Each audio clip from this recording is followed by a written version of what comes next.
नमस्कार, prime news देख रहे हैं आप और आपके साथ मैं हूं अब्दुल समद इसरार। हरियाणा डायरी में आप सभी का स्वागत है। हरियाणा के मुख्यमंत्री नायब सिंह सैनी के नेतृत्व में प्रदेश सरकार भर्ती प्रक्रिया में पारदर्शिता और मेरिट को सर्वोच्च प्राथमिकता दे रही है। बिना पर्ची बिना खर्ची के संकल्प के साथ हरियाणा में युवाओं को योग्यता के आधार पर अवसर देने की दिशा में लगातार काम किया जा रहा है।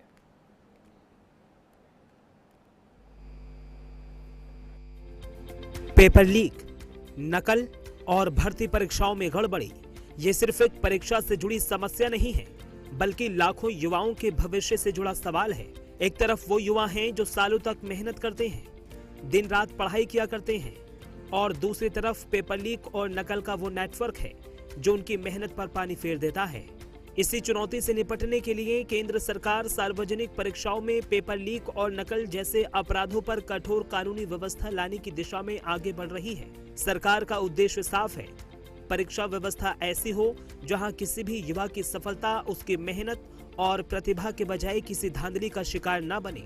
प्रधानमंत्री नरेंद्र मोदी के नेतृत्व में युवाओं के हितों को प्राथमिकता देते हुए परीक्षा प्रणाली में पारदर्शिता और विश्वसनीयता बढ़ाने पर जोर दिया जा रहा है।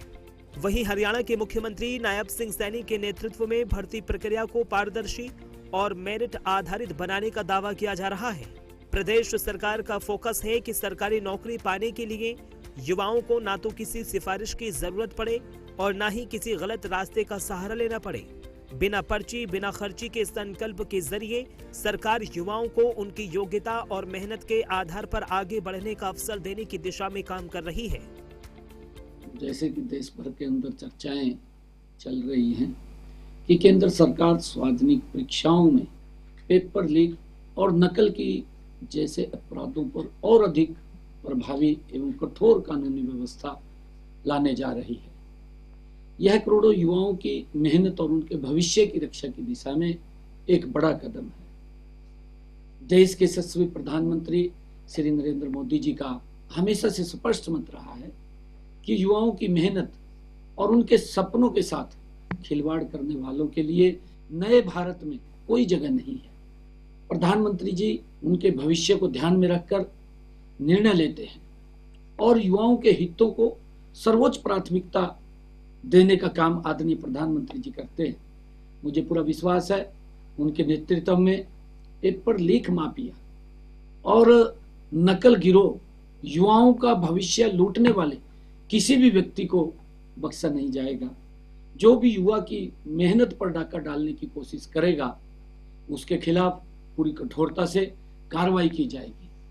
पेपर लीक की घटनाएं पहले की सरकारों में भी होती रही है, परंतु किसी ने भी पेपर लीक के विरुद्ध कोई कानून नहीं बनाया। कांग्रेस के समय में, क्योंकि राजीव गांधी की सरकार के समय 1986 में इस विषय पर केवल चर्चा हुई, लेकिन कानून तब भी नहीं बना। सरकार ने इसे नहीं बनाया। 2024 में देश के यशस्वी प्रधानमंत्री आदरणीय नरेंद्र मोदी जी के नेतृत्व में इस विषय पर कानून बनाया, जिसको अब और भी मजबूत बनाया जा रहा है। मुख्यमंत्री नायब सिंह सैनी लगातार इस बात पर जोर देते रहे हैं कि प्रदेश के युवाओं को पारदर्शी तरीके से रोजगार के अवसर मिले, यानी भर्ती प्रक्रिया में पारदर्शिता हो, चयन में मेरिट हो और युवाओं को भरोसा हो कि उनकी मेहनत का परिणाम उन्हें जरूर मिलेगा। हरियाणा में भी हमारी सरकार ने पहले ही बिना पर्ची बिना खर्ची के संकल्प को धरातल पर उतारा, पारदर्शी और मेरिट आधारित भर्ती व्यवस्था स्थापित की है। यदि केंद्र सरकार इस दिशा में और सख्त कानूनी कदम उठाती है तो निश्चित रूप से पूरे देश के युवाओं का परीक्षा व्यवस्था पर विश्वास और मजबूत होगा। मुझे पूरा विश्वास है कि प्रधानमंत्री श्री नरेंद्र मोदी जी के नेतृत्व में युवाओं के हित सर्वोपरि रहेंगे और उनकी मेहनत के साथ खिलवाड़ करने वालों के खिलाफ हर आवश्यक कदम उठाया जाएगा। आदरणीय प्रधानमंत्री जी जो कहते हैं उसको पूरा करते हैं, और मुझे क्योंकि ये कैबिनेट के अंदर ये विषय आया, कैबिनेट ने उसके ऊपर मुहर लगाई, अब लोकसभा के अंदर ये बिल आएगा जिससे कि हमारे युवाओं को और उनके अधिकारों को सुरक्षा मिलेगी। केंद्र सरकार की सख्त कानूनी व्यवस्था और हरियाणा सरकार की मेरिट आधारित भर्ती नीति युवाओं के भविष्य को सुरक्षित करने की दिशा में एक महत्वपूर्ण कदम के तौर पर देखी जा रही है। Bureau report, prime news. Haryana diary में सिर्फ इतना ही। वक्त यहाँ पर एक छोटे से ब्रेक का है, जल्द हाजिर हो रहे हैं।